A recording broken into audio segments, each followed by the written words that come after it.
Ji, once again welcome to the program. और आज हम डिस्कस करने जा रहे हैं जो अदम एतमाद की तहरीक जो पेश हुई है, टेबल हो गई है असेंबली में, और उसके हवाले से हम बात करेंगे। और वैसे तो अपोजिशन कह रही थी पता नहीं होगी भी या नहीं, लेकिन हो गई।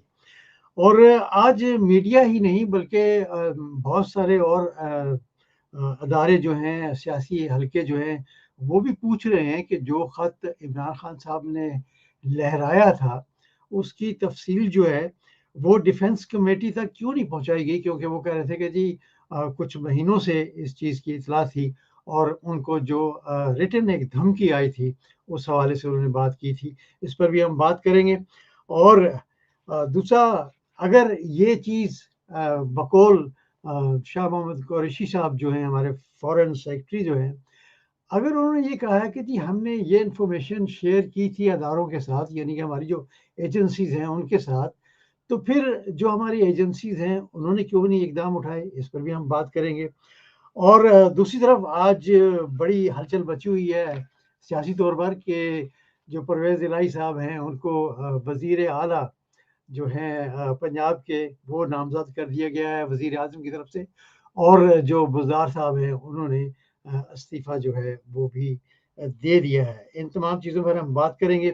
दूसरी तरफ ज़रदारी साहब जो हैं वो तो कहते हैं जी हम अदम एतमाद जो है अगर वो कामयाब हो गई तो हम वज़ीर आज़म शहबाज शरीफ साहब को बनाएँगे। बहरहाल इन सब चीज़ों पर हम बात करेंगे। हमारे साथ इस्लामाबाद से जनाब इफ्तिखार चौधरी साहब जो हैं उन्होंने जॉइन कर लिया है। जी अस्सलाम वालेकुम सर। वालेकुम सलाम काई साहब। जी क्या हाल चाल है, आप खैरियत से हैं? जी अल्लाह का शुक्र है। बड़ी हलचल मचाई हुई है आपने। बस जी, वो कहते हैं कि वो सियासत वो इस किस्म की हो गई है कि काफी अरसे से हल भी नहीं थी, चल भी नहीं थी। तो अब अचानक जो है इमरान खान ने अभी छक्का मारा है, अब तो दोनों साथ हल ही भी वो होगी हल और चल जो भी है, होगी। जी सर, वो हलचल शुरू हो गई है। हलचल शुरू होगी। अच्छा, सबसे पहले तो ये सवाल उठता है कि मीडिया में बहुत सारे लोग जो हैं वो भी बातें कर रहे हैं कि जो खत लहराया गया है वो उसकी तफसील जो है वो डिफेंस कमेटी तक क्यों नहीं पहुंचाई गई वजीर आजम की तरफ से। इस पर आप क्या कहेंगे? देखिए, ये मीडिया में बातें कुछ गलत भी हो जाती हैं कोर्ट, क्योंकि मीडिया की इंफॉर्मेशन नहीं होती। मैं इंतहाई बाखबर अस्करी ज़राए, मैं लफ्ज़ इस्तेमाल कर रहा हूँ बाखबर, और क्या कहते हैं हाई लेवल के जो अस्करी ज़राए हैं, मेरा उनके साथ राब्ता हुआ, तो वो ये इनकी नॉलेज में होता है। ये जो खत आया है ये इमरान खान को डायरेक्ट थोड़ी लिखा होता है, ये उससे पहले अस्करी ज़राए के पास भी जाता है, उसके साथ डिस्कशंस होती हैं।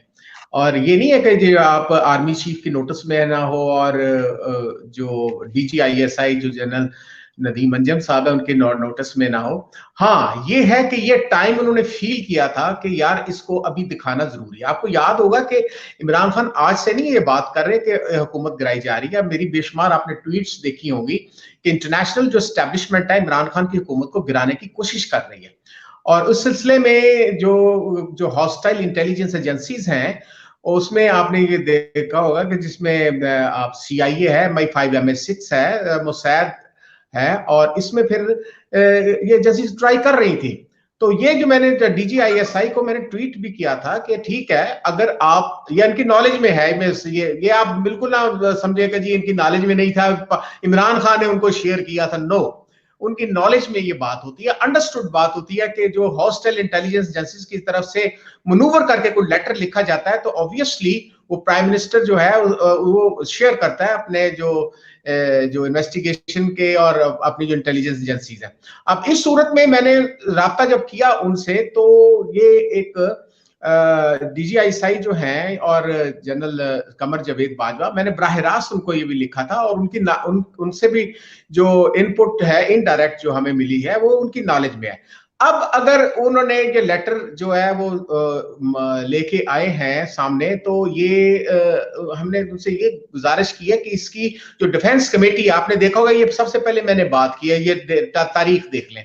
तो उस वक्त जो ये लेटर जब आउट हुआ है, तो ठीक है, आप ऐसे करें कि आप एक डिफेंस कमेटी जो है उसमें बनाएं, जिसमें chief of the army staff होता है, chief of the naval staff होता है, एयरफोर्स चीफ होता है, चीफ ऑफ स्टाफ होता है, डीजीआईएसआई होता है, डीजीएमआई भी होते हैं, और उसके साथ कुछ आपके सिविल मिनिस्टर्स भी होते हैं। डिफेंस कमेटी के इजलास में ये पुटअप करें।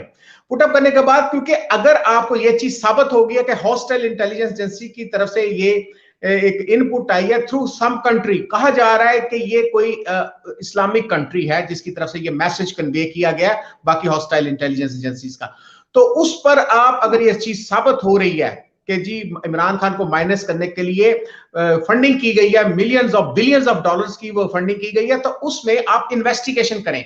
आप के पास एक पार्लियामेंट का एक फोरम है, आपके पास एक कैबिनेट का फोरम है, आप उस पर बैठे उस पर डिस्कशन करें।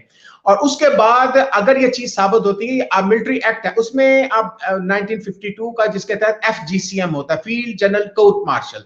तो फील्ड जनरल कोर्ट मार्शल होता है जो ऐसे लोग जो आप फंडिंग जो होती है जिनको हॉस्टाइल इंटेलिजेंस एजेंसी कर रही होती है, आप देखें अगर पॉलिटिकल सिस्टम तब्दील कर दिया जाता है और उसके बाद आप देखें आप ऐसी पॉलिसी जो है यहाँ के पॉलिटिकल जो फिगर्स ऐसे बिठाए जाएं जो आप एक न्यूक्लियर स्टेट हैं, आप जो है चाइना और रशिया का जो एक न्यूक्लियर ये जो डिफेंस और या स्ट्रेटेजिक अलायंस बना है पाकिस्तान के साथ, उसको मुतासर किया जाता है, तो आप देखेंगे कहां तक बात जाती है। तो लिहाजा मैंने उनसे दरखास्त किया कि आप जो है ये अगर वाकई पॉलिटिशियंस को पाकिस्तान के पॉलिटिशियंस को ये फंडिंग की गई है और हॉस्टाइल इंटेलिजेंस एजेंसी या उनका किसी दोस्त कंट्री के जरिए पीछे उनके CIA या मुसैद है, तो आप उनका कोर्ट मार्शल करें।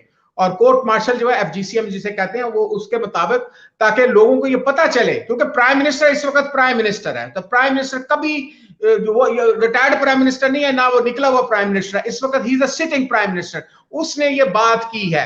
अब ये डिफेंस कमेटी है जनरल बाजवा और DGISI की ये जिम्मेदारी है कि वो खुद प्राइम मिनिस्टर के साथ बैठे और प्राइम मिनिस्टर या उनके साथ बैठे कैबिनेट कमेटी में, बल्कि वो प्रपोज भी कर सकते हैं कि प्राइम मिनिस्टर हम आप बुलाएं, हम डिफेंस कमेटी का इजलास बुलाएं तो हम बैठते हैं। तो उसमें फिर प्राइम मिनिस्टर को चाहिए कि इसका बिल्कुल कलाकमा करें। अगर किसी ने पॉलिटिशियंस को पैसे दिए हैं तो उनका कोर्ट मार्शल होना चाहिए वंस फॉर ऑल। ये बर्दाश्त नहीं की जा सकती कि जिस तरह भुट्टो के खिलाफ चल रही है, फलां के खिलाफ चली थी, या ये मुसद्दक जो था ईरान का वजीर आजम 1954 में CIA ने तब्दील की थी।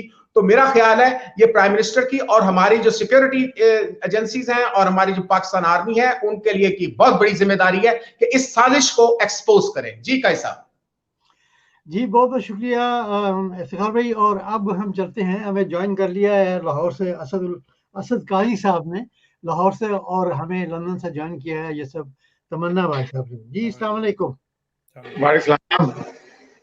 जी असद भाई, आपकी तरफ आऊँगा। आप क्या समझते हैं कि ये जो सब सिनेरियो चल रहा है और ये जो खत लहराया गया था एतवार के, यानी कि यस्टरडे जो जलसा हुआ था इमरान खान साहब, उसमें वो उनकी जो बॉडी लैंग्वेज थी वो बता रही थी कि वाकई बहुत बड़ा एक थ्रेट जो है वो मतलब कि फॉरेन कंट्री से उनको मिला है। लेकिन डिफेंस कमेटी जो है उस तक उन्होंने पहुंचाया है या नहीं, ये एक बहुत बड़ा सवाल है। तो आप क्या समझते हैं कि उनको पहुंचाना चाहिए था और उनको मजीद तफसील भी देनी चाहिए या नहीं? देखिए, कुछ चीजें ना इमरान खान ने खुद ही मेरे ख्याल छुपाई हैं और अच्छा किया। देखें, उसको कोई अपनी जात से कोई ज्यादा कंसर्न नहीं था, लेकिन मुल्क के मफाद के लिए मेरा ख्याल है बेहतर किया। आज सारा दिन आपने देखा जो इनके सहाफी थे, सिलेक्टेड सहाफी जिनको हम कहते हैं कि बकाऊ सहाफी, वो आज इस सारे खत के ऊपर ही प्रोग्राम करते रहे हैं कि किसी तरीके से इमरान खान वो खत मीडिया पर लेकर आए और फिर हम उसको यूज करें और फिर उसके ऊपर जल्दी के ऊपर तेल का काम किया जाए। तो बहरहाल इमरान खान ने अच्छा कर लिया उस टाइम, उस खत को जस्ट लहरा कर दिखा कर खामोश हो गया कि भाई जिसको यकीन नहीं है वो आके मुझसे इंडिविजुअली पूछ लेगा। तो बहुत से ऐसे सहाफी हैं जो वीलॉगर भी हैं और कुछ मीडिया पे इमरान रियाज ने भी खुद से कहा कि मैंने वो खत देखा है और अगर मैं समझता हूँ कि उस खत के अंदर कुछ गोल चीजें उसने बताई हैं अपने तौर पे। देखिए, अमेरिका, इसमें तो कोई शक नहीं है कि पूरी की पूरी गेम इस टाइम अमेरिका के गिर्द घूम रही है।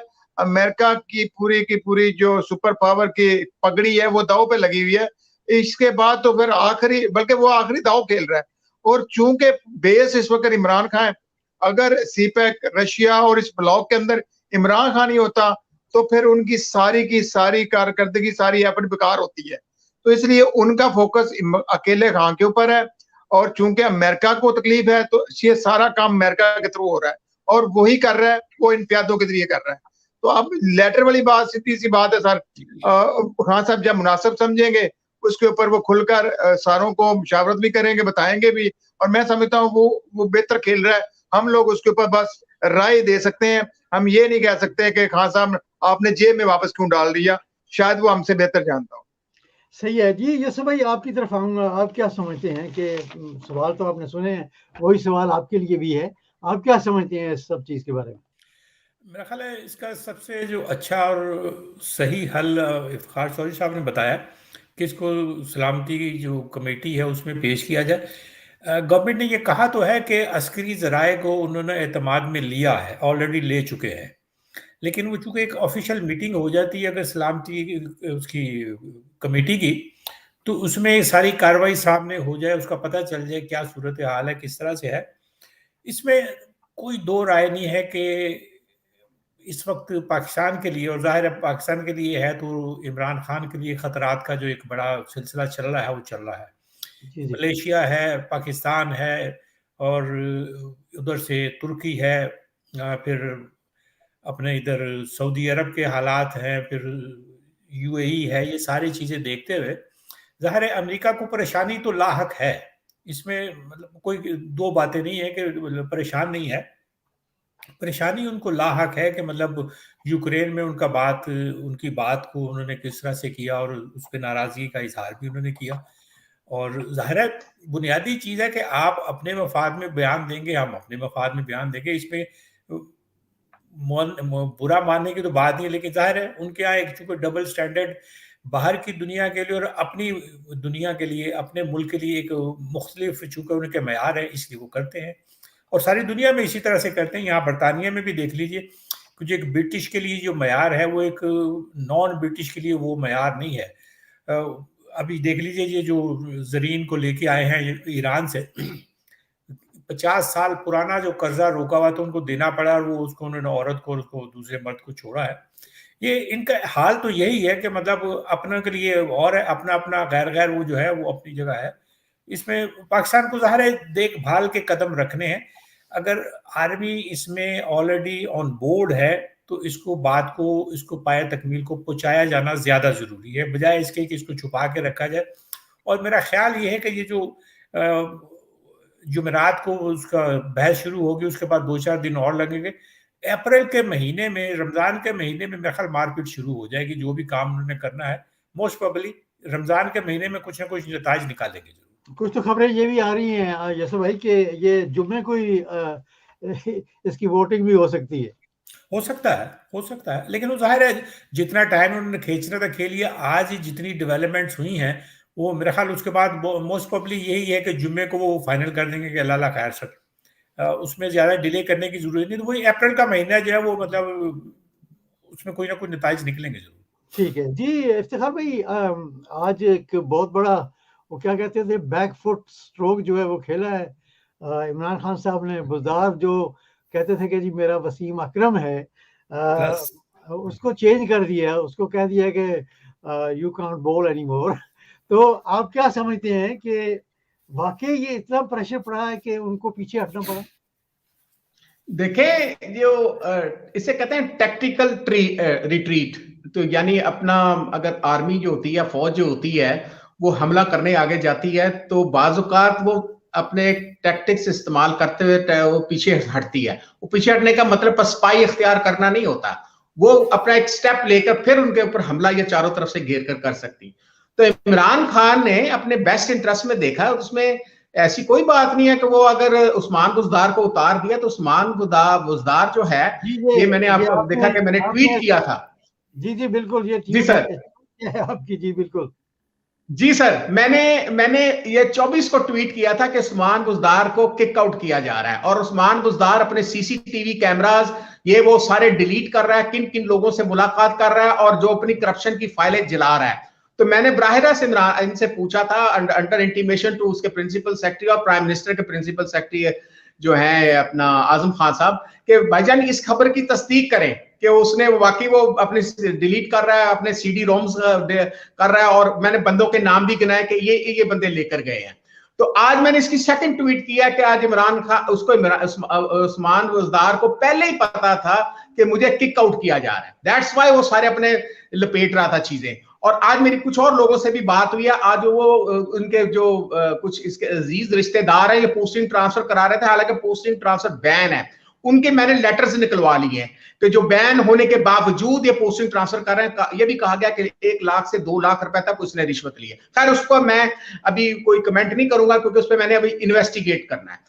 जो उस्मान बुज़दार को निकाला गया, देखिए जो इसको लगाया गया है अपना परवेज इलाही को ये जो नून लीग है वो कभी भी उसको नहीं चाहती थी कि उसको लगाने के लिए परवेज इलाही का बतौर वो गडोया जो इस्तेमाल करना चाह रहे थे। केजरीवाल ने जो अगर हमने जी सर 6 महीने के लिए तो वो मान भी गए थे ना कि हम लगा देते हैं। सर नहीं मान रहे थे ना, वो बात ही हो जाती है कि वो 6 महीने लेके नहीं मान रहे थे, वो 2 महीने के लिए मान रहे थे, क्योंकि वो चाह रहे थे कि 2 महीने के बाद इनका वो तब्दील किया जाए, वो इलेक्शन के लिए वो जाना चाहते। नून लीग इलेक्शन के लिए तैयार बैठी है, ये कह रहा था। अच्छा, उसमें नून लीग के साथ एक और भी मसला किया था, इसने कहा था परवेज इलाही ने कि मुझे 15 सीटें भी साथ दो और उस पर तुमने आइंदा खड़ा कोई नहीं करना, अपना कैंडिडेट खड़ा नहीं करना जहां पे अपने इन्वेस्टमेंट। तो इस पे इनका इख्तलाफात शुरू हो गए थे, और वो 6 महीने नहीं, वो 2 महीने की बात, क्योंकि नून लीग ये चाह रही है कि जल्द अज जल्द इलेक्शन करवाया जाए।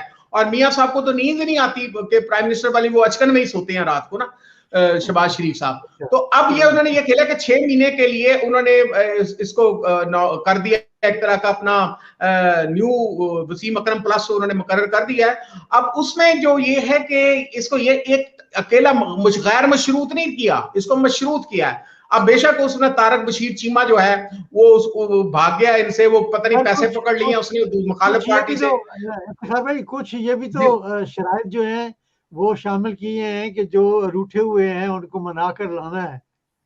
जी सर, मैं वही कह रहा हूं जो मुनहरफ हैं, और उसके अलावा 3 जो हैं, जो मेरी बहुत स्ट्रॉन्ग इतला है, मुनस इलाही के घर की इतला है कि वो 3 MNA हैं इसके साथ नून लीग के, और 10 से 12 जो हैं MPA हैं। और जब आप इससे पता चल जाएगा, जब आपको इनको वोट पड़ेंगे as a chief minister, vote of confidence, या वैसे अब उन्होंने हलफ तो उठाना है, अपने वो साबित करेंगे कि मेरे साथ कितने हैं। तो पिछली दफा जब स्पीकर असेंबली थे उसमें भी इनको ज्यादा वोट पड़ा था उस्मान बुज़दार से, तो इसलिए इनको वो भी तैयार बैठे हैं। ये जो 3 बंदे हैं वो हो सकता है अगर इसमें से टूट जाए तो आप अंदाजा करें कि क्या सिचुएशन है। एट प्रेजेंट स्टेट जो इनका अपोजिशन है 169 है, इंक्लूडिंग बाप और अम्मा जो है सारे मलाबलू के ना, तो वो 169 है, और पीटीआई या गवर्नमेंट जो है जो उसके तहादी जितने भी हैं वो 173 है। अब मेन सिर्फ रह जाएगा MQM, उसकी मीटिंग आपके इस प्रोग्राम के बाद वो शुरू हो रही है 7 MNA। तो उसमें यह कहा जा रहा है, जो मेरी डिस्कशन हुई है इनके एक MNA के साथ, वो ये कह रहा है कि जी हमारी जो प्राइम मिनिस्टर के साथ मीटिंग है उसमें हमें कन्वे कर दिया है कि बैरी अमूर की जो अली जैदी के पास है मिनिस्ट्री वो दी जा सकती है, और साथ गवर्नर जो इमरान इस्माइल जिस पे बैठा है, क्योंकि गवर्नर की अपॉइंटिंग अथॉरिटी जो है वो प्रेसिडेंट ऑफ पाकिस्तान होता है, तो obviously president of Pakistan Arif Alvi है, तो वो उस पे वो दी जा सकती है। अब ये 2 ऐसी सीटें हैं कि आप उससे सोचें कि वो अच्छे खासे जो है, अब देखें उसमें ऑलरेडी इनका वो एक मिनिस्ट्री उनके पास दी है, दूसरी एक और मिनिस्ट्री हो जाएगी, अगर गवर्नरशिप हो जाएगी 7 सीटों पे 3 इंतहाई इंपॉर्टेंट सीटें कैसे हो सकती हैं। तो हम और दूसरी तरफ इमरान खान का कल का जलसा और उसमें पब्लिक सेंटीमेंट ये भी असर करती है। जी हुकूमत बचाने के लिए और सीटें भी जो हैं वो दी जा सकती हैं, 3 क्या? जी बिल्कुल दी जा सकती है, बिल्कुल दी जा सकती है। इसमें अभी आप देखो ना, ये आपको कई चीजें ऐसी नजर आएंगी जिसमें आपको सिचुएशन जो है वो जुमे तक आपको प्लस माइनस बहुत ज्यादा तब्दील होती जाएगी। लेकिन इस वक्त जिस वक्त मैं आपसे बात कर रहा हूं, इमरान खान का ये जो छक्का है, या जो वसीम अकरम ने बाल कराई थी तो वो मार दिया छक्का, इमरान ने खुद खेल गया, तो वो उसमें जाहिर है कि इमरान खान इस वक्त अपर एज है।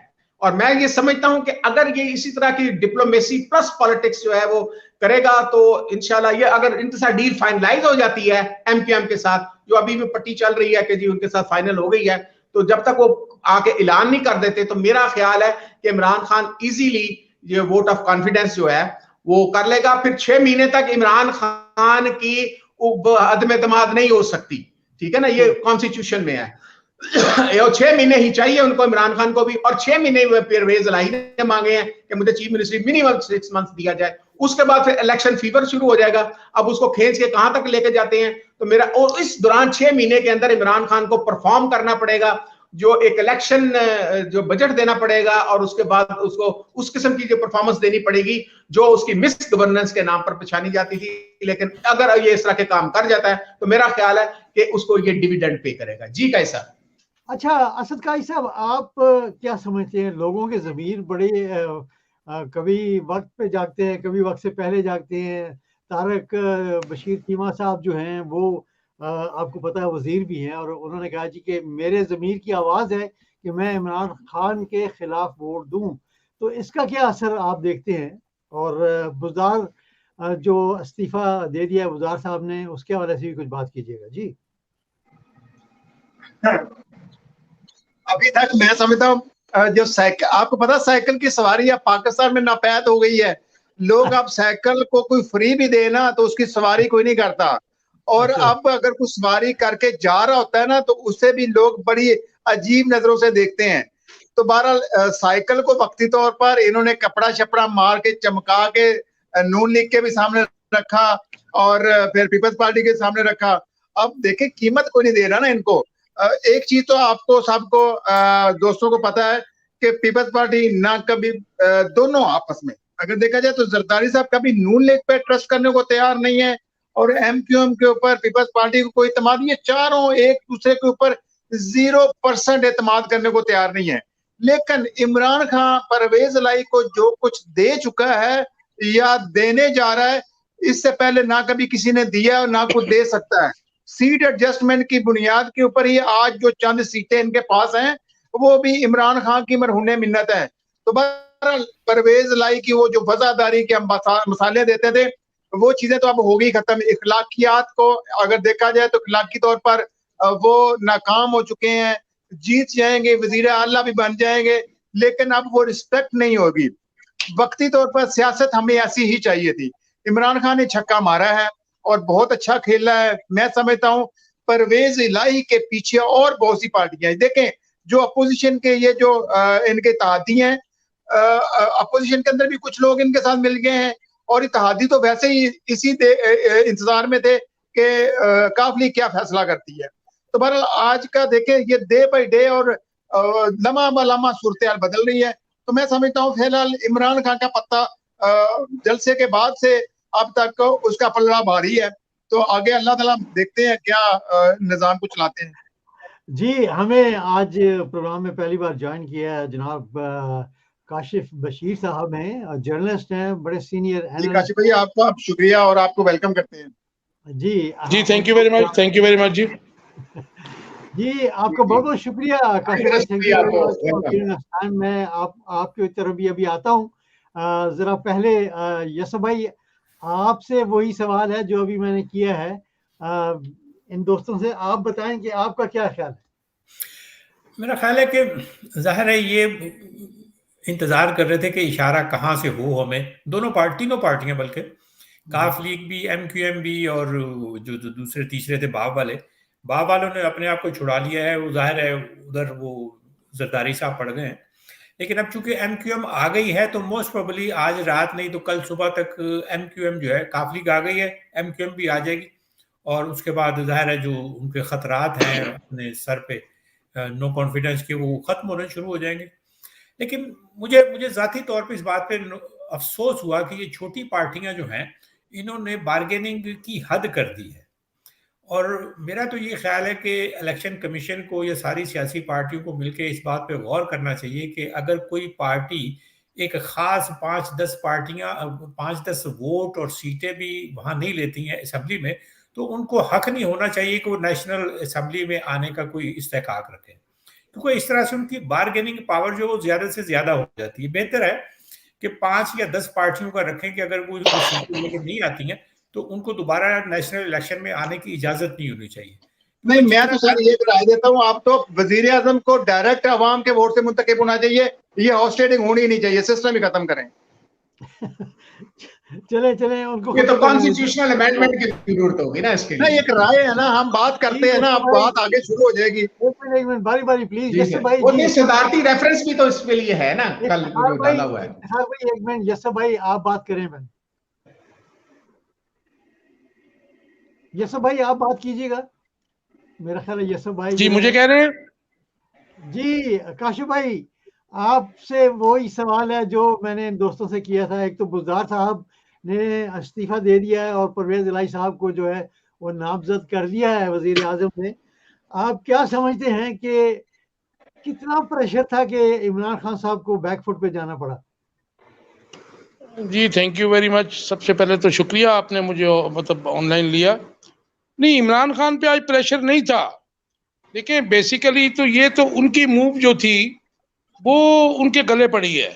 आज सुबह जब इन्होंने वोट ऑफ नो कॉन्फिडेंस जो पंजाब में जमा करवाया, वो सिर्फ इनका खौफ था, क्योंकि एक र्यूमर थी कि जी हो सकता है कि इमरान खान साहब जो हैं पंजाब असम्बली भी तोड़ दें और उसके साथ साथ KPK की असम्बली भी तोड़ दें।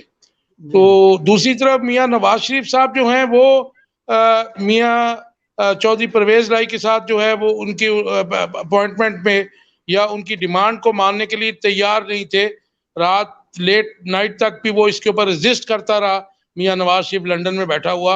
और फिर जब ये कल गए हैं मियाँ शहबाज शरीफ के साथ मिलने और बाकी जो लोग हैं उनके साथ अपोजिशन के, तो वहाँ पे भी बिहेवियर कोई इनका बहुत अच्छा नहीं था। आपको पता है कि मैं एक बात प्रोग्राम्स में भी कहता हूँ, लिखता भी रहता हूँ कि ये पीर पगाड़ा ने जो इनके बारे में कहा था कि जब ये मुश्किल में होते हैं तो पांव पड़ जाते हैं और जब थोड़ी सी मुश्किल से निकल रहे होते हैं तो ये गिरेबान पकड़ते हैं। तो उसके बाद इन्होंने जो चाल आज चली थी सुबह वोट ऑफ नो कॉन्फिडेंस की, वो इनके गले पड़ गई। Basically vote of no confidence में मियाँ नवाज शरीफ और शहबाज शरीफ और एंड कंपनी ये टाइम गेन करना चाह रहे थे। इनकी नीयत जो थी वो नहीं थी कि चौधरी परवेज इलाही को CM पंजाब बनाया जाए। तो आपको पता है कि उसमें 14 दिन है, फिर उसके बाद इजलास बुलाया जाता है, फिर उसके बाद सारे मामला होते हैं। तो मैं समझता हूँ कि इमरान खान ने बड़ी क्लेवर मूव की इसमें, कि इसमें आप देखें कि एक मूव में इनको मरकज में भी वीक कर दिया और पंजाब में भी इनका बेड़ा गर्क कर दिया। तो ये सारे मामला जो है अभी इमरान खान के साथ आप MQM आ चुकी है, there is no doubt now. बाप के जो है बलोचिस्तान अवामी पार्टी के, उसमें भी स्प्लिट है। 4 MNAs उनके साथ हैं। बहरहाल मौलवी फजल रहमान तो कह रहा था 7 है, झूठ बोल रहा था। वो 4 MNAs थे जो उनके साथ थे। जुबैदा जलाल भी जो है वो भी मेरे ख्याल में उनके साथ नहीं थी, लेकिन जुबैदा जलाल लेकिन टोटल उनकी पहले 7 सीटें थी। चले वो तो 7 सीटें थी ना जी, अभी तो 4 MNAs शो की है उन्होंने। तो ये मामला जो है, और इसमें सबसे ज्यादा मामला जो काफली का खराब करने वाला था वो तारिक चीमा था। मेरी अभी उससे थोड़ी देर पहले बात भी हुई है और मैंने उसे यही कहा कि यार आपके बारे में तो लोग सही कह रहे थे कि ये सारा मामला लटका आप रहे हैं और आप इमरान खान के साथ जो है जाना नहीं चाह रहे। और मैं आपको एक और बात भी बता दूं कि इस सारे जो पैचअप हुआ है, चौधरी परवेज इलाही की वापसी हुई है एज ए एलाय, उसमें बहुत बड़ा रोल मोहन्नस इलाही का है। क्योंकि मोहन्नस इलाही की जो है उसमें वो चौधरी शुजात साहब से भी और अपने वालिद चौधरी परवेज इलाही से भी उनकी इस बात के ऊपर जो है कुछ अनबन भी हुई कि जब हमने जब उनको साथ चले हैं और अभी भी साथ चलना चाहिए। और मैं भी वहां पे कमिटमेंट करके आया हूँ प्राइम मिनिस्टर के साथ। उन्होंने एक बयान भी तो दिया था ना एक मीटिंग में कि इमरान साहब को कहा था कि घबराना नहीं, अपने आदमियों को बता दें कि हम आपके साथ हैं। जी बिल्कुल। तो ये तारिक चीमा जो है ये मामला खराब कर रहा था, क्योंकि ये जाहिर है कि इमरान खान की एक बहुत बड़ी पर्सनैलिटी है। और अगर ये तारिक बशीर चीमा जैसे बंदे जो कभी पीपल्स पार्टी में थे, आपको शायद याद नहीं है, हाईजैकिंग केस में भी ये वो शख्स था कि जिसको बाहर भेजा गया था। ये पहले पीपल्स पार्टी में था, फिर इधर उधर से घूमता हुआ इनके पास आया। तो वो अगर चाहे कि उसमें इमरान खान के प्राइम मिनिस्टर होते हुए कोई एक्स्ट्रा ऑर्डिनरी प्रोटोकॉल उसको मिले, ये possible, that was not possible. तो मैं समझता हूं कि things are getting back to their original place.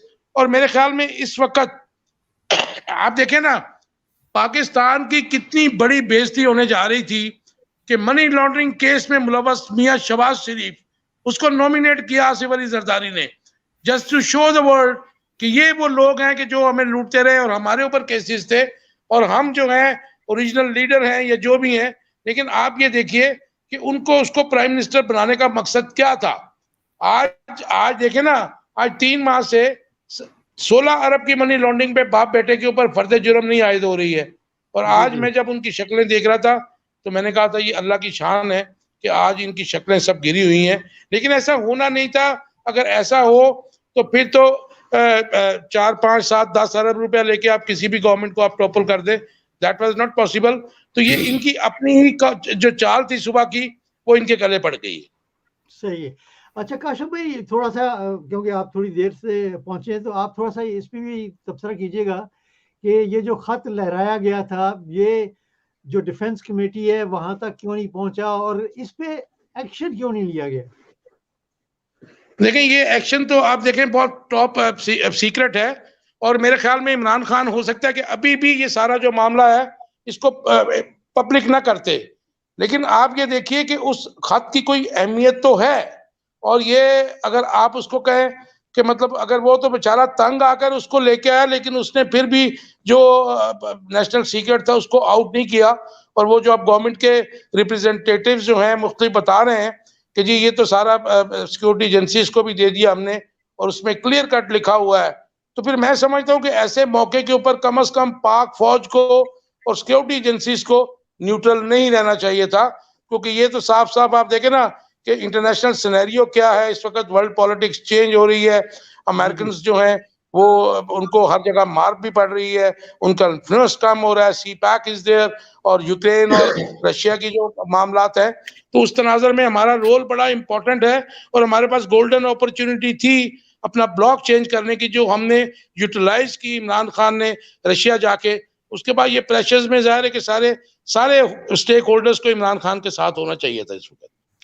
जी काशिफ भाई, बहुत शुक्रिया, थैंक यू वेरी मच। अच्छा इफ्तिखार भाई, मैं आपकी तरफ आऊंगा। जी, थैंक यू। क्या समझते हैं कि जो पंजाब की असम्बली है उसमें भी अदम एतमाद जो है वो पेश की गई है और हमारे एक कॉलीग हैं जनाब राना मुबशर साहब, वो क्या कहते हैं? वो कहते हैं कि चेयरमैन सेनेट के खिलाफ भी तहरीक अदम एतमाद तैयार, साबिक वजीर आजम यूसुफ रजा गिलानी चेयरमैन सेनेट के उम्मीदवार होंगे। इस पर आप क्या कहेंगे? देखें, जो आप पंजाब असेंबली की बात कर रहे हैं, अगर उस्मान बुज़दार के इस्तीफे के साथ वो खत्म हो गई, गैर मौसर हो गई है, ठीक है ना। और दूसरा एक छोटी सी काशिफ भाई के लिए मैं मतलब 5 सीटें हैं बाप की, उनमें से ज़ुबैदा जलाल है, बाकी 4 ने इनके साथ वो किया, 7 सीटें एमक्यूएम की हैं। और जहां तक अब बात सेनेट की बात कर रहे हैं, अब सेनेट के बारे में अभी खालिद मक्सी कह रहा था कि जो चेयरमैन सेनेट है वो सादिक संजरानी, वो भी तो बाप पार्टी का है, ठीक है, उसको अपॉइंट कर। और उसके लिए काफी मुश्किल हो जाएगी जिस वक्त अगर इमरान खान जो है वो वोट ऑफ कॉन्फिडेंस लेने में कामयाब हो जाता है, वो जब तक वो पुट अप होगी उस वक्त तक देखा जाएगा कि क्या ये सिलसिला बनता है। तो मेरा नहीं ख्याल कि जो सेनेट के चेयरमैन में यूसुफ रजा गिलानी भी तो बनते बनते अपोजिशन लीडर बना था ना, उसको भी सपोर्ट करने वाले ये भी इसमें भी शामिल थे, जो हमारे पीटीआई के भी लोग थे या दूसरी पार्टीज के लोग थे। तो खैर कहने का मकसद ये है कि ये वोट ऑफ कॉन्फिडेंस वो अदम एतमाद का जो है वो जारी रहेगा उनके खिलाफ ही। तो स्पीकर के खिलाफ ही वो करके बैठे हुए, और ये दूसरा जो है डिप्टी स्पीकर के बारे में भी कह रहे थे। लेकिन मेन जो मैच है, जो फाइनल मैच है इंडिया पाकिस्तान का, वो इमरान खान का है, ठीक है ना। अब बुज़दार को उन्होंने चेंज कर दिया, बुज़दार के चेंज करने के साथ वो चीज वो खत्म हो गई है। तो मेरा कहने का मकसद ये है कि अभी तक जहां तक अभी आप इस वक्त बैठे, क्योंकि आप डेली बेसिस पे आप चेंजेस इसको नजर आती होंगी आपको। अच्छा, ये भी अब तारक चीमे के बारे में ये कहा जा रहा है, अभी मेरी बात हुई है एक इनके क्लोज आदमी के साथ, वो पहले भी मैंने बताया था कि वो ये कह रहे हैं कि वो तारक चीमा जो है अगरचे ये कह रहा है टीवी पे आके कि जनाब मैं अगर परवेज इलाही या चौधरी शुजात जो है वो मेरे बाप की जगह फला, और अगर वो आ जाए तो कहते हैं मैं वो मेरे वालिदैन की तरह, मेरे माई बाप है, मेरा सब कुछ है, लेकिन वोट मैं इमरान के खिलाफ दूंगा। तो मेरा ख्याल ये है कि परवेज इलाही और अगर चौधरी शुजात ये जाते हैं, जज्बाती आदमी है बेसिकली, काशिफ साहब जानते होंगे, और फिर काफी वो धमकियां शमकियां भी देता है इलाके के अंदर, और इसके खिलाफ काफी वो कब्जे जो भी है बहावलपुर के अंदर कब्जों के इसके ऊपर केसेस भी हैं।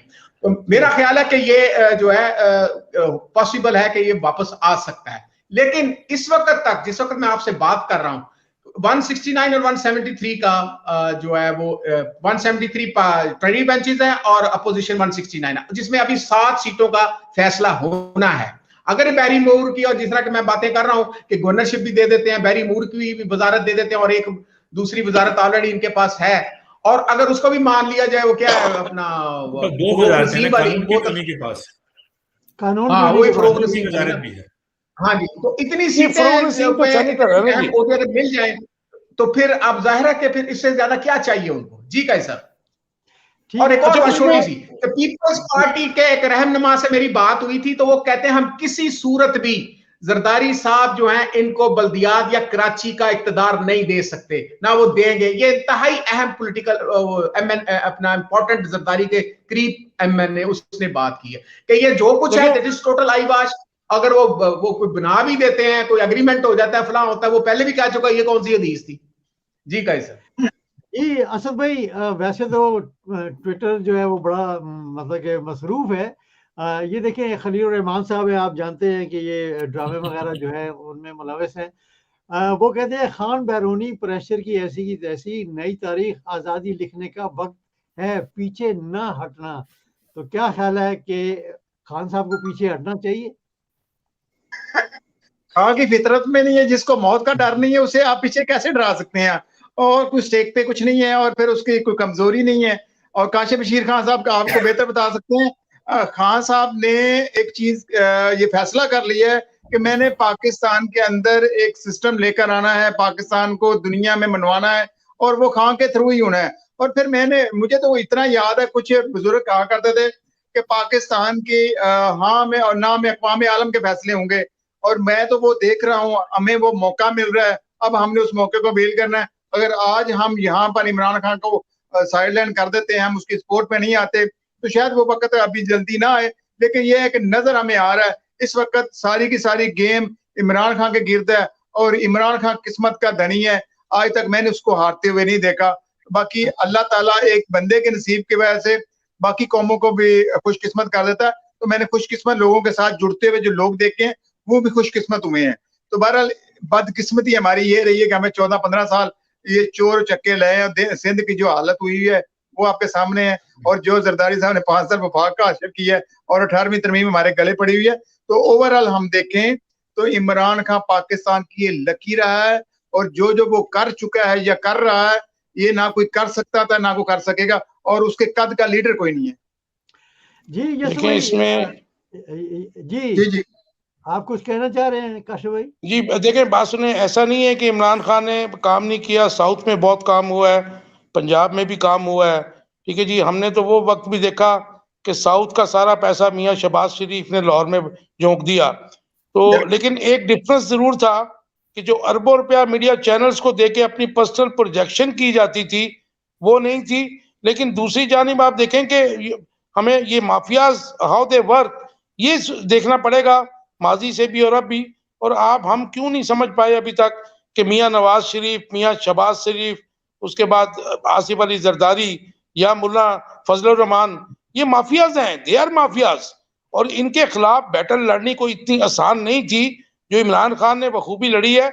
लेकिन आप ये देखें कि कौमों की जिंदगियों में ऐसे मतलब आते हैं कि जहाँ पे जिसको आप एवोल्यूशनरी टाइम कहते हैं। तो मैं समझता हूँ कि इमरान खान का इक़्तिदार संभालना इन माफियाज के होते हुए ये स्टार्ट था एवोल्यूशनरी प्रोसेस का। और वो उसमें जाहिर है कि आप एक बात देखें कि ब्यूरोक्रेसी पहले 3 साल तो इसी चक्कर में रही कि मियां साहब वापस आ जाएंगे, शहबाज शरीफ वापस आ जाएगा। वो इमरान खान या बुज़दार को उनको ओबे नहीं करते थे। और जब उनको यकीन हो गया और अब इनकी ग्रिप ज्यादा हो गई तो उसके बाद दूसरे मामला ले आए गए। और मैं समझता हूँ कि वोट ऑफ, ये काजी साहब को पता है कि मैं तो अभी तक भी यही लिख रहा हूँ, यही कह रहा हूँ कि वोट ऑफ कॉन्फिडेंस जो है, नो कॉन्फिडेंस, वो कामयाब नहीं होगा। क्योंकि हमारे देखिए आप जितना मर्जी पॉलिटिकल पार्टीज को, उनके मेंबरान को हम क्रिटिसाइज कर लें, लेकिन उनके अंदर भी गैरतमंद, कौमी गैरत से लबरेज लोग हैं। और मैं समझता हूं कि पाकिस्तान की जितनी बड़ी इंसल्ट और जागसाई मियां शहबाज शरीफ जैसे शख्स को, जो मनी लॉन्ड्रिंग और पुलिस मुकाबलों और पता नहीं क्या क्या करता रहा यहाँ पे, उसके अंदर मुलव्वस था और अभी भी है, तो उसको आप प्राइम मिनिस्टर बना के जी उनका लगता है नेट जो है वो डाउन हो गया। यस भाई, आप कभी ये इमेजिन कर सकते हैं कि सदर बने मौलाना फजल रहमान साहब और प्राइम मिनिस्टर बने शहबाज शरीफ साहब और फॉरेन मिनिस्टर बने बिलावल भुट्टो। आप देखें कि आज आसिफ अली जरदारी इनकी मीटिंग में शहबाज शरीफ को प्राइम मिनिस्टर और राना सनाउल्लाह को इंटीरियर मिनिस्टर कहता रहा है। इन लोगों ने मजाक बनाया हुआ ये लुटेरे जो हमारे ऊपर मुसल्लत किए गए थे। मैं यही सवाल काशिफ भाई मैं यसफ भाई से कर रहा था कि कभी ये इमेजिन कर सकते हैं कि ये लोग वापस आएंगे, और अगर ये लोग वापस आते हैं तो सर क्या हमारे अदारों का कसूर है, जुडिशरी का कसूर है, हमारी इस्टेब्लिशमेंट का कसूर है, या हमारी आवाम का कसूर है? बात ये है कि असल में देखें अवाम को तो आपने उलझाई रखा 40 साल से। जरा एक मिनट जरा यसफ भाई को जरा जवाब दे लीजिए। अच्छा, ये जो आपने कैबिनेट बना के दिखाई है प्रेसिडेंट समेत, ये जाहिर है वो मिरासी वाला जो लतीफा है वो इस पे बिल्कुल सादिक आ जाता है, उसमें मैं तफसील में नहीं जाता, सब जानते हैं। ठीक है। अब बात ये है कि मतलब आसिफ सरदारी ने जो आगे बढ़ के हर आदमी को ओहदे दे रहा है, उसका मकसद ये है कि मैं तो गंदा हूं ही, जो दूसरे अगर थोड़ी बहुत उनकी कहीं से बचत होती है तो उसको भी खत्म किया जाए। जिस आदमी पे इतने ज्यादा केसेस हैं उसको आप प्राइम मिनिस्टर कह के छेड़ने वाली बात है ना, ये मतलब कुछ संजीदा बात नहीं है, छेड़ने वाली बात है कि उसको शर्मिंदा कर रहे हैं कि मतलब देखो तुम्हारे साथ मैं ये भी कर सकता हूँ। और वो चूंकि चालू मतलब बड़ा खराब सा लफ्ज है, लेकिन मतलब चूंकि आसिफ जरदारी साहब जो है वो खासे चालू आदमी है, दीन मजहब का कोई ताल्लुक उससे कोई नहीं जोड़ते, ना उसके दावा भी नहीं करते, सच्ची बात है, तो ठीक है।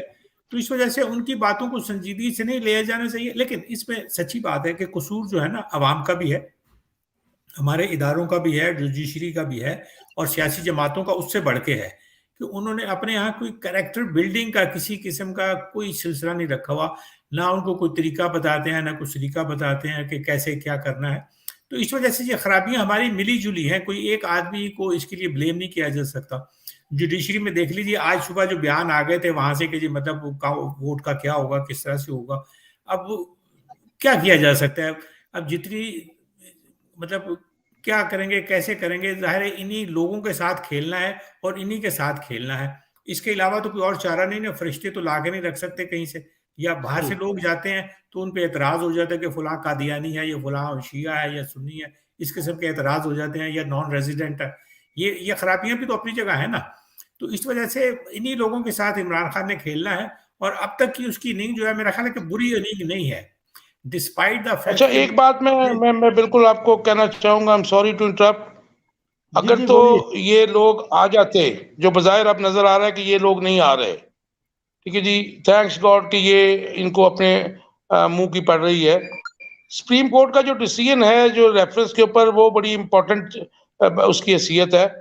उसके अलावा मैं आपको एक बात बता दूं कि अब अगर इमरान खान इनसे बच जाता है वोट ऑफ नो कॉन्फिडेंस से, तो मैं नहीं समझता कि एक साल में किसी किस्म का रहम करना चाहिए, और ना वो करेगा इनके साथ, क्योंकि मुझे तो पता है कि यहाँ पे जेलों में क्या हो, जो कहती है कि जी मुझे 10 साल में रखा गया, वो क्या मेकअप करती थी अंदर, किस तरीके से रहती थी, और जो जेलें इनको मिलती थी वो आपके हमारे घरों से अच्छी थी।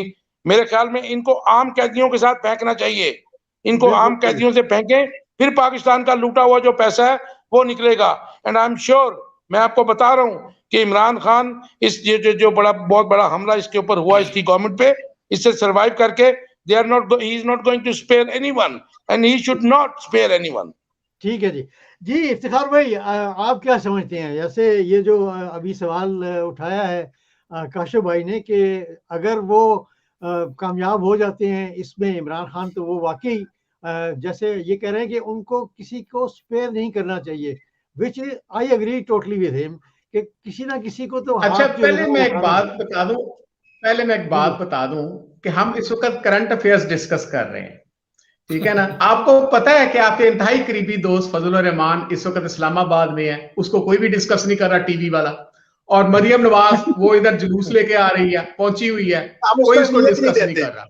आप देखें ना कि वो इररेलेवेंट हो गए हैं, ठीक है। हाँ और जी, जहां तक यस आप बात कर रहे हैं कि वो, अब देखें जो आप बात कर रहे हैं कि जी ये जो आपका ये सिलसिला है जो अपना काशिफ भाई ने बताया कि ये अगर आ जाते, पहली बात तो ये है मेरी जो अस्करी ज़राए से डिस्कशन होती है कि आप लफ्ज जब न्यूट्रल इस्तेमाल हुआ था, मैंने कहा सर आप लोग न्यूट्रल नहीं रह सकते।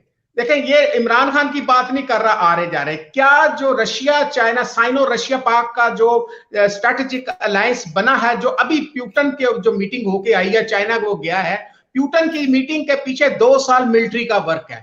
वो कैसे वो बर्दाश्त कर ले। जनरल रहील से ये शुरू हुआ है, जो मुझे पर्सनली पता है। जनरल रहील पहले मास्को गया था तो उसमें जी नहीं, अभी जो रिसेंट जो सीपैक का जो सिलसिला चला है ना मुशर्रफ, तो और अच्छा उसमें फिर आप ये देखें कि ये ट्रायंगल बनी है जिसके ऊपर इमरान खान को इंटरनेशनल एस्टैब्लिशमेंट जो धमकियां जान के मारने की भी दे रही है, और ये भी हमने डिस्कस किया कि उसकी जान को खतरा है। आप उसके लिए एक्स्ट्रा ऑर्डिनरी जो है वो मेजर्स भरे, जिस पर पिछला प्रोग्राम भी मैंने किया था।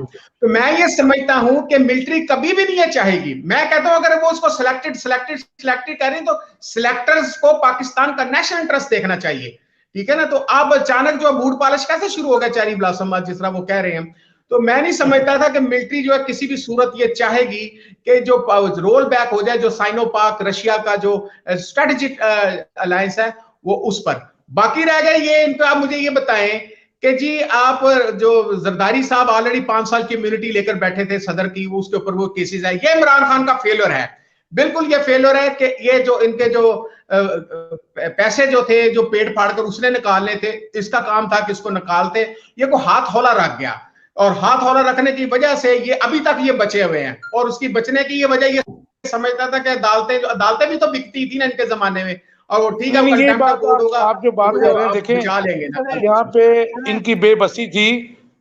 मैं इनको अदालतें तो खैर मैं नहीं कहता हूँ, वो इंसाफ फराहम करने वाले तमाम ही इदारे, ठीक है जी, कंप्रोमाइज्ड हैं।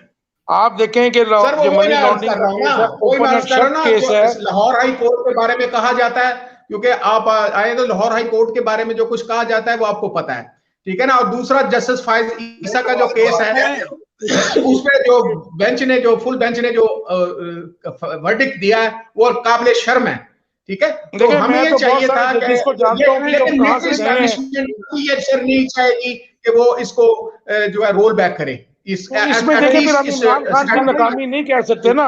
इसमें बात यह है कि आप देखें कि 3.5 माह से ओपन एंड शट केस है मनी लॉन्ड्रिंग का, और फर्द जुर्म आयद नहीं हो सकी।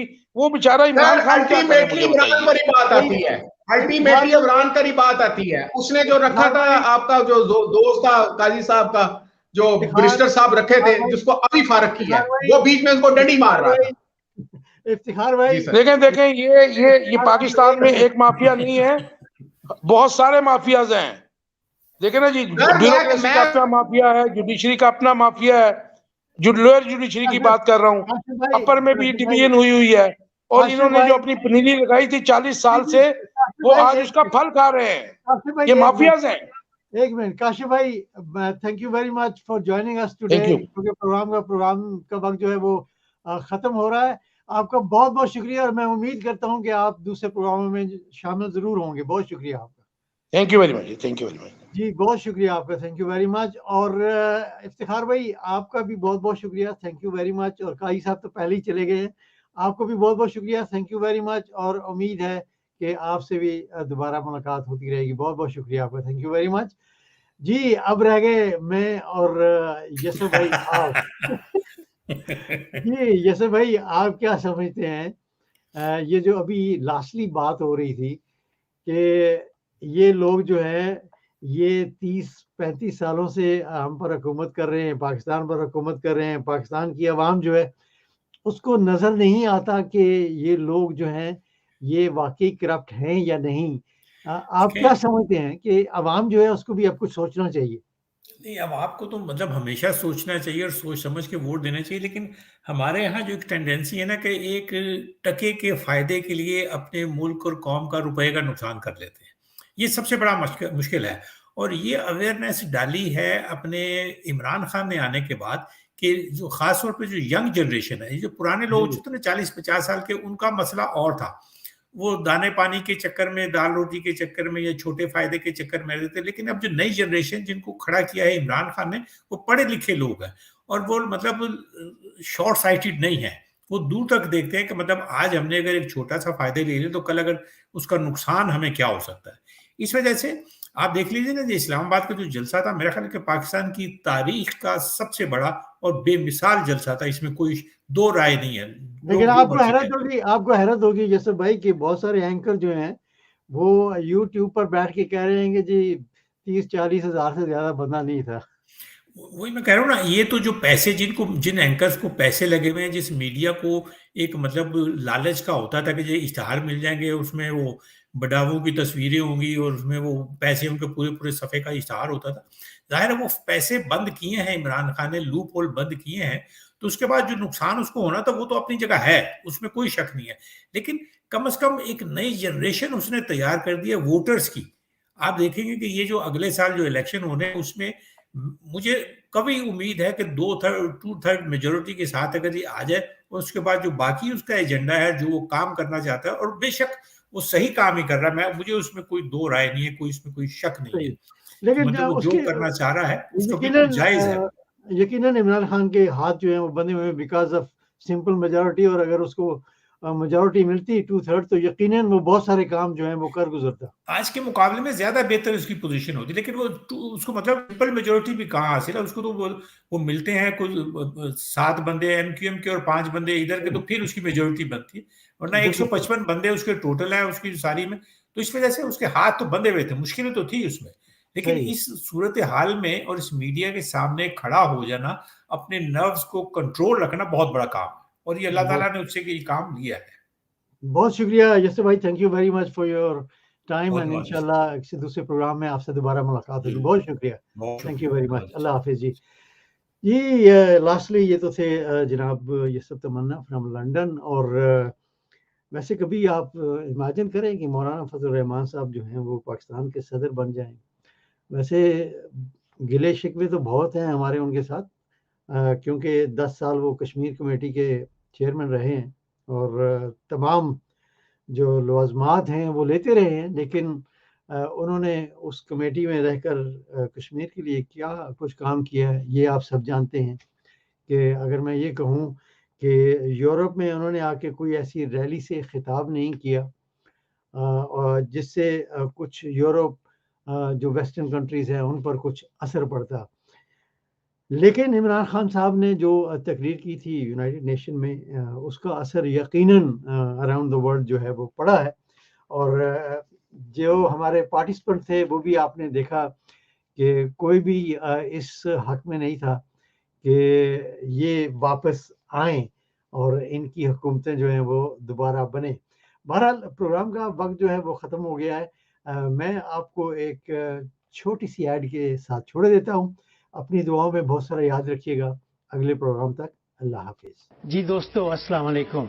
वंस अगेन ये माह रमज़ान है। माह रमज़ान का मुक़द्दस महीना है और इसमें हर शख्स की ये कोशिश होती है कि वो ज़्यादातर इबादत करे और अल्लाह ताला से माफ़ी मांगे। मैं आपके सामने हाज़िर हूँ क्योंकि हम माह रमज़ान में बहुत सा सदका, ज़कात, फितरा वगैरह भी देते हैं। तो मैं हाज़िर हुआ हूँ सरहदी यतीम खाना मर्दान में जो है उसके साथ मैं हमेशा हर साल पिछले 10 साल से तावन करता आ रहा हूँ। एक बहुत कदीम और पुराना यतीम खाना है। इसमें जो बच्चे हैं ज़्यादातर वो बाप उनके सर पे नहीं है, लेकिन माएँ हैं और वो इनकी लुक आफ्टर करते हैं सरहदी यतीम खाना। कुछ बच्चे ऐसे भी हैं जिनका आगे पीछे कोई नहीं।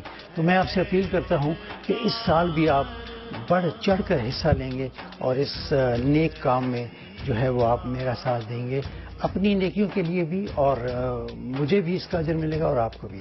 तो इसलिए मैं एक बार फिर आपसे इल्तिजा करता हूँ कि जितना हो सके दिल खोल कर आप इसमें हिस्सा लें। और एक बात मैं बताता चलूँ कि ईद से पहले पहले ये पैसे जो हैं ये वहाँ पहुँच जाते हैं जो आप डोनेट करते हैं, और फी कस्त 1000 रुपया बच्चा जो है वो भी अपने घर ईद के मौके पर लेकर जाता है। तो इसके साथ ताउन कीजिएगा। सरहदी यतीम खाना याद रखिएगा। बहुत शुक्रिया।